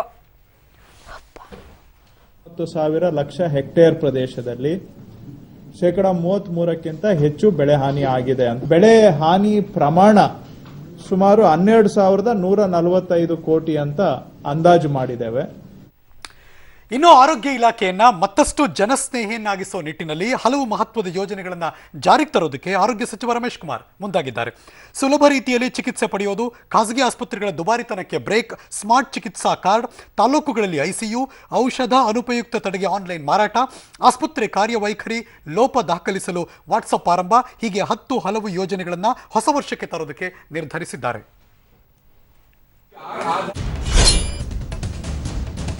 ಖಾಸಗಿ ವೈದ್ಯಕೀಯ ಸಂಸ್ಥೆಗಳಲ್ಲಿ ರೋಗಿಗಳು ಎದುರಿಸುವ ಸಮಸ್ಯೆಗಳನ್ನು ವಿಮರ್ಶಿಸಿ ವಿವಿಧ ವೈದ್ಯಕೀಯ ಸೇವೆಗಳ ದರ ನಿಗದಿಪಡಿಸುವುದು ಮತ್ತು ಪ್ರದರ್ಶಿಸುವುದನ್ನು ಕಡ್ಡಾಯಗೊಳಿಸುವುದು. ಅವರೊಂದು ಟ್ಯಾರಿಫ್ ಫಿಕ್ಸ್ ಮಾಡಬೇಕಾಗುತ್ತೆ. ಡಿಸೆಂಬರ್ ಅಥವಾ ಜನವರಿ ಒಳಗಾಗಿ 299 ವೇಕೆನ್ಸೀಸ್ ಏನಿದ್ದಾವೆ ಇವನ್ನು ಕೂಡ ಪೂರ್ತಿ ಫಿಲಪ್ ಮಾಡಿ 100% ಡಾಕ್ಟರ್ಸ್ ವೇಕೆನ್ಸೀಸ್ನ ಫಿಲಪ್ ಮಾಡ್ಬೋದು ಅನ್ನೋ ವಿಶ್ವಾಸ ನಾನು ತಮ್ಮ ಮುಖಾಂತರ ರಾಜ್ಯದ ಜನರಿಗೆ ತಿಳಿಸಲಿಕ್ಕೆ ಇಷ್ಟಪಡ್ತಾ ಇದ್ದೇನೆ. ನಮ್ಮ ಅನೇಕ ತಾಲೂಕು ಹಾಸ್ಪಿಟಲ್ಸಲ್ಲಿ ತೀವ್ರ ನಿಗಾ ಘಟಕಗಳಿಲ್ಲ. ಒನ್ ಸ್ಟೆಪ್ ಇದರಲ್ಲಿ ಪ್ರೋಗ್ರೆಸ್ ಆಗಬೇಕು ಅಂತ ಹೇಳಿ ನಮ್ಮ 146 ತಾಲೂಕು ಹಾಸ್ಪಿಟಲ್ಸ್ ಏನಿದ್ದಾವೆ ಎಲ್ಲ ಕಡೆಗೆ ತೀವ್ರ ನಿಗಾ ಘಟಕಗಳನ್ನು ಪ್ರಾರಂಭಿಸ್ತಾ ಇದ್ದೇವೆ. ಅನೇಕ ಕಡೆ ಯಾರೋ ಪ್ರೈವೇಟ್ ಅವರು ಒಬ್ಬರು ಇಬ್ಬರು ಕಾಫಿ ಟೀ ಮಾರೋ ರೆಸ್ಟೋರೆಂಟ್ಸ್ ಇಟ್ಟಿರ್ತಾರೆ, ಕೆಲವು ಕಡೆ ಅದು ಸಿಗೋದಿಲ್ಲ. ಅದಕ್ಕೆ ನಮ್ಮ ತಾಲೂಕಾ ಆಸ್ಪತ್ರೆಗಳಲ್ಲಿ ಮತ್ತು ಜಿಲ್ಲಾ ಆಸ್ಪತ್ರೆಗಳು ಗುಣಮಟ್ಟದ ಆಹಾರ ಕಡಿಮೆ ದರದಲ್ಲಿ ಕೈಗೆ ಎಟತಕ್ಕಂಥ ದರದಲ್ಲಿ ಸಿಗಬೇಕು ಅಂತ ಕ್ಷೌರ ಸೇವೆಗಳು ಒದಗಿಸುವ ಬಗ್ಗೆ ಇದ್ರ ಬಗ್ಗೆ ಸ್ವಲ್ಪ ಕನ್ಫ್ಯೂಷನ್ ಇತ್ತು. ಕೆಲವು ಜರ್ನಲಿಸ್ಟು ನಾನಲ್ಲಿ ಬ್ಯೂಟಿ ಪಾರ್ಲರ್ ಆಗಲಿ ಶೇವಿಂಗ್ ಸಲೂನ್ ಆಗಲಿ ತೆಗೆಯುವ ಉದ್ದೇಶ ಹೊಂದಿರೋದಿಲ್ಲ. ಈಗ ನಮ್ಮ ವ್ಯವಸ್ಥೆಯಲ್ಲಿ ತರಾತುರಿಯಿಂದ ಡಿ ಗ್ರೂಪ್ ಸರ್ವೆಂಟ್ಗೆ ಒಪ್ಪಿಸ್ತೀವಿ. ಅವನೇನು ಆ ಉದ್ಯೋಗ ಡಿನೋಟಿಫಿಕೇಶನ್ ಪ್ರಕರಣ ಸಂಬಂಧ ಯಡಿಯೂರಪ್ಪ ಮೇಲಿನ ಕೇಸ್ ವಿಚಾರಣೆಯನ್ನು ನವೆಂಬರ್ 14ಕ್ಕೆ ಲೋಕಾಯುಕ್ತ ಮುಂದೂಡಿದೆ. ಇನ್ನು ಕಿಕ್ ಬ್ಯಾಕ್ ಖುಲಾಸೆ ಬಳಿಕ ನನ್ನ ಮೇಲಿರೋ ಪ್ರಕರಣದ ಬಗ್ಗೆ ಯಾರೇ ಹೋರಾಟ ಮಾಡಿದ್ರು ಸ್ವಾಗತ ಅಂತ ಹುಬ್ಬಳ್ಳಿಯಲ್ಲಿ ಯಡಿಯೂರಪ್ಪ ಹೇಳಿದ್ದಾರೆ. ಅಲ್ಲದೆ ನನ್ನ ವಿರುದ್ಧದ ಹೋರಾಟಕ್ಕೆ ಸ್ವಾಗತ ಇದೆ ಅಂತ ಸಮಾಜ ಪರಿವರ್ತನಾ ಸಂಸ್ಥೆ SR ಹಿರೇಮಠ್ಗೆ ಯಡಿಯೂರಪ್ಪ ತಿರುಗೇಟು ಕೊಟ್ಟಿದ್ದಾರೆ. ಯಡಿಯೂರಪ್ಪ ಅವರನ್ನ ವೈರಿಗಳು ಕೇಸ್ಗಳ ಮೂಲಕ ಕುಗ್ಗಿಸುವ ಪ್ರಯತ್ನ ಮಾಡಿದ್ರು. ಈಗ ಸತ್ಯಕ್ಕೆ ಜಯ ಸಿಕ್ಕಿದೆ ಅಂತ ಸಂಸದ ಪ್ರತಾಪ್ ಸಿಂಹ ಮೈಸೂರಿನಲ್ಲಿ ಹೇಳಿದ್ರು. ಈ ಮಧ್ಯೆ ಮೈಸೂರಿನ ನೂರೊಂದು ಗಣಪತಿ ದೇವಸ್ಥಾನದಲ್ಲಿ ಮಾಜಿ ಸಚಿವ ರಾಮದಾಸ್ ನೇತೃತ್ವದಲ್ಲಿ ಬಿಜೆಪಿ ಕಾರ್ಯಕರ್ತರು 101 ಈಡ್ಗಾಯಿ ಹೊಡೆದ್ರೆ ಇತ್ತ ನೆಲಮಂಗಲದಲ್ಲಿ ಪಟಾಕಿ ಸಿಡಿಸಿ ಸಿಹಿ ಹಂಚಿ ಸಂಭ್ರಮಿಸಿದ್ರು. ಇನ್ನು ಬುರ್ಕಾ ಹಾಕೊಂಡು ಬರೋರಿಗೆ ಕಿರುಕುಳ ನೀಡೋದು, ನಿಂದಿಸೋದ್ರ ಬಗ್ಗೆ ದೂರು ಬಂದಿದೆ. ಆದರೆ ಇದು ತಪ್ಪು ಮತ್ತು ಕಾನೂನು ಬಾಹಿರ ಅಂತ ಉನ್ನತ ಶಿಕ್ಷಣ ಸಚಿವ ಬಸವರಾಜ ರಾಯರೆಡ್ಡಿ ಹೇಳಿಕೆ ಕೊಟ್ಟಿದ್ದಾರೆ. ಕೊಪ್ಪಳದಲ್ಲಿ ಮಾತನಾಡಿದ ಅವರು, ಯಾವ ವ್ಯಕ್ತಿ ಬೇಕಾದರೂ ಮೈ ಮುಚ್ಚಿ ಬಟ್ಟೆ ಧರಿಸಬಹುದು. ಕೇಸರಿ ಅಂದ ತಕ್ಷಣ ಬಿಜೆಪಿಯವ್ರಿಗೇನು ಪೇಟೆಂಟ್ ಕೊಟ್ಟಿಲ್ಲ. ಸ್ವಾಮೀಜಿಗಳೆಲ್ಲ ಕೇಸರಿ ಬಟ್ಟೆ ಧರಿಸ್ತಾರೆ, ಅವರೇನು ಬಿಜೆಪಿ ಸದಸ್ಯರಂತ ಪ್ರಶ್ನೆ ಮಾಡಿದ್ರು. ಅಷ್ಟೇ ಅಲ್ಲ, ಕಾಲೇಜುಗಳಲ್ಲಿ ಈ ರೀತಿ ಪ್ರಕರಣ ನಡೆದರೆ ಯಾರಾದರೂ ದೂರು ನೀಡಿದರೆ ಕ್ರಮ ಕೈಗೊಳ್ತೀನಿ ಎಂದರು. ಬೇಕಾದ್ರೂ ಕಾಲೇಜ್ ವಿದ್ಯಾರ್ಥಿನಿಯರು ಬುರ್ಕಾ ಹಾಕೊಂಡು ಬಂದರೆ ಕೆಲವು ಸಂಘಟನೆಗಳು ಅವರ ವಿರುದ್ಧ ಮಾತನಾಡೋದು ನಮ್ಮ ಗಮನಕ್ಕೆ ಬಂದಿದೆ. ಅಂಥದ್ದೇನಾದರೂ ಆದರೆ ತಪ್ಪು ಮತ್ತು ಕಾನೂನು ಬಾಹಿರ. ಯಾವುದೇ ಡೀಸೆಂಟ್ ಡ್ರೆಸ್ ಅನ್ನು ಹಾಕೊಂಡು ಹೋಗ್ಲಿಕ್ಕೆ ನಮ್ಮ ಸಂವಿಧಾನದಲ್ಲಿ ಅವಕಾಶ ಇದೆ. There is no restriction for colour or anything. ಕೇಸರಿ ಅಂದ ತಕ್ಷಣ ಬಿಜೆಪಿ ಹಕ್ಕು ಅವ್ರಿಗೇನು ಪೇಟೆಂಟ್ ಕೊಟ್ಟಿಲ್ಲ. ಏನು ಪೇಟೆಂಟ್ ಕೊಟ್ಟರೆ ಹಾಗಾದ್ರೆ ಸ್ವಾಮಿಗಳೆಲ್ಲ ನಮ್ಮ ಕೇಸರಿ ಆಗ್ತಾರೆ, ಅವ್ರು ಬಿಜೆಪಿ ಮೆಂಬರ್ ಅವರು. Okay, yes. ನವೆಂಬರ್ 10ರಂದು ಸರ್ಕಾರ ನಡೆಸಲಿರುವ ಟಿಪ್ಪು ಜಯಂತಿಗೆ ಬಿಜೆಪಿ ನಾಯಕರು ತೀವ್ರ ವಿರೋಧವನ್ನು ವ್ಯಕ್ತಪಡಿಸ್ತಾ ಇದ್ದಾರೆ. ಹುಬ್ಬಳ್ಳಿಯಲ್ಲಿ ಮಾತನಾಡಿದ ಯಡಿಯೂರಪ್ಪ, ಜನರ ಆಶೋತ್ತರಕ್ಕೆ ವಿರುದ್ಧ ಸರ್ಕಾರ ನಡೆದುಕೊಳ್ಬಾರ್ದು ಅಂದ್ರು. ಇನ್ನು ಶಾಂತಿ ಕಾಪಾಡುವಲ್ಲಿ ರಾಜ್ಯ ಸರ್ಕಾರ ಸಂಪೂರ್ಣ ವಿಫಲ ಆಗಿದೆ, ಆಚರಣೆ ಸರಿಯಲ್ಲ ಅಂತ ಈಶ್ವರಪ್ಪ ಹೇಳಿದ್ರು. ಟಿಪ್ಪು ಜಯಂತಿಯನ್ನ ಸರ್ಕಾರ ಆಚರಿಸ್ತಾ ಇದೆ ಅಂತ ಸಹಕಾರ ಸಚಿವ ಮಹದೇವ ಪ್ರಸಾದ್ ಚಾಮರಾಜನಗರದಲ್ಲಿ ಸ್ಪಷ್ಟಪಡಿಸಿದ್ದಾರೆ. ಈ ಮಧ್ಯೆ ಹಿಂದೂ ಸಂಘಟನೆಗಳ ವಿರೋಧದ ಹಿನ್ನೆಲೆಯಲ್ಲಿ ಮಂಗಳೂರಿನ ಕದ್ರಿ ದೇವಳದಲ್ಲಿ ಭವ್ಯತಾ ದೀಪಾವಳಿ ಆಚರಣೆಯನ್ನ ಕದ್ರಿ ಪಾರ್ಕ್ ಬಳಿಯ ಸಭಾಂಗಣಕ್ಕೆ ಸ್ಥಳಾಂತರಿಸಲಾಗಿದೆ. ಇನ್ನು ಸಮಾಜವಾದಿ ಪಕ್ಷದಲ್ಲಿ ಭಿನ್ನಮತ ಬೂದಿ ಮುಚ್ಚಿದ ಕೆಂಡದ ಹಾಗೆ ಇದೆ ಅಂತ ಅನಿಸ್ತಾ ಇದೆ. ಪಕ್ಷದಲ್ಲಿ ಕಚ್ಚಾಟ ಮತ್ತು ಇತ್ತೀಚಿನ ಸರ್ವೆಯಲ್ಲಿ ಬಿಜೆಪಿ ಮುನ್ನಡೆ ಸಾಧಿಸುತ್ತೆ ಅನ್ನೋದು ಎಸ್ಪಿ ವರಿಷ್ಠ ಮುಲಾಯಂ ಸಿಂಗ್ ನಿದ್ದೆ ಕೆಡಿಸಿದೆ. ಹೀಗಾಗಿ ಮುಂಬರುವ ವಿಧಾನಸಭಾ ಚುನಾವಣೆಗೆ ಹೊಸ ಪ್ಲಾನ್ ಮುಂದಾಗಿದ್ದಾರೆ ಅಂತ ಹೇಳಲಾಗ್ತಿದೆ. ಪುತ್ರ ಅಖಿಲೇಶ್ ಯಾದವ್ ಜೊತೆಗಿನ ಜಗಳ ಶಮನವಾಗದಿದ್ದಲ್ಲಿ ಕಾಂಗ್ರೆಸ್ ಹಾಗೂ ಅಜಿತ್ ಸಿಂಗ್ ನೇತೃತ್ವದ ರಾಷ್ಟ್ರೀಯ ಲೋಕದಳ ಪಕ್ಷದೊಂದಿಗೆ ಮೈತ್ರಿ ಮಾಡಿಕೊಳ್ಳಲು ಯೋಚಿಸಿದ್ದಾರೆ ಅಂತ ಮಾತುಗಳು ಕೂಡ ಕೇಳಿ ಬಂದಿದೆ. ಇದಕ್ಕೆ ಪುಷ್ಟಿ ಅನ್ನೋ ಹಾಗೆ ಮುಲಾಯಂ ಸಹೋದರ ಶಿವಪಾಲ್ ಯಾದವ್ ದೆಹಲಿಗೆ ಭೇಟಿ ಕೊಟ್ಟಿದ್ದಾರೆ. ಈ ಮಧ್ಯೆ ಮುಖ್ಯಮಂತ್ರಿ ಅಖಿಲೇಶ್ ಯಾದವ್ ಮತ್ತೆ ರಾಜ್ಯಪಾಲ ರಾಮ್ ನಾಯಕರನ್ನ ಭೇಟಿ ಮಾಡಿದ್ದಾರೆ. 224 ಸಮಾಜವಾದಿ ಪಕ್ಷದ ಶಾಸಕರ ಪೈಕಿ 205 ಶಾಸಕರು ತಮ್ಮ ಬೆಂಬಲಕ್ಕಿದ್ದಾರೆ, ಸ್ಪಷ್ಟ ಬಹುಮತ ಇರೋದಾಗಿ ಹೇಳಿಕೆ ಕೊಟ್ಟಿದ್ದಾರೆ. ಇದೆಲ್ಲದರ ಮಧ್ಯೆ ಪಕ್ಷದಿಂದ ಅಮಾನತುಗೊಂಡಿರೋ ರಾಮ್ ಗೋಪಾಲ್ ಜೀವ ಬೆದರಿಕೆಯೊಡ್ಡಿದ್ದಾರೆ ಅಂತ ಅಮರ್ ಸಿಂಗ್ ಆರೋಪ ಮಾಡಿದ್ದಾರೆ. ದೀಪಾವಳಿ ಹಬ್ಬಕ್ಕೆ ಕೇಂದ್ರ ಸರ್ಕಾರಿ ನೌಕರರಿಗೆ ಕೇಂದ್ರ ಸರ್ಕಾರ ಗಿಫ್ಟ್ ಕೊಟ್ಟಿದೆ. 2% ತುಟ್ಟಿ ಭತ್ಯೆ ಹೆಚ್ಚಳಕ್ಕೆ ಪ್ರಧಾನಿ ಮೋದಿ ನೇತೃತ್ವದಲ್ಲಿ ನಡೆದಂತಹ ಕೇಂದ್ರ ಸಚಿವ ಸಂಪುಟ ಸಭೆ ಅನುಮೋದನೆ ಕೊಟ್ಟಿದೆ. ಇನ್ನು ರಾಜ್ಯದಲ್ಲೂ ಕೂಡ ಅನುದಾನಿತ ಶಾಲಾ ಶಿಕ್ಷಕರಿಗೆ ಮಾಸಿಕ ಭತ್ಯೆಯನ್ನು ಕೂಡ ರಾಜ್ಯ ಸರ್ಕಾರ ಹೆಚ್ಚಳ ಮಾಡಿದೆ.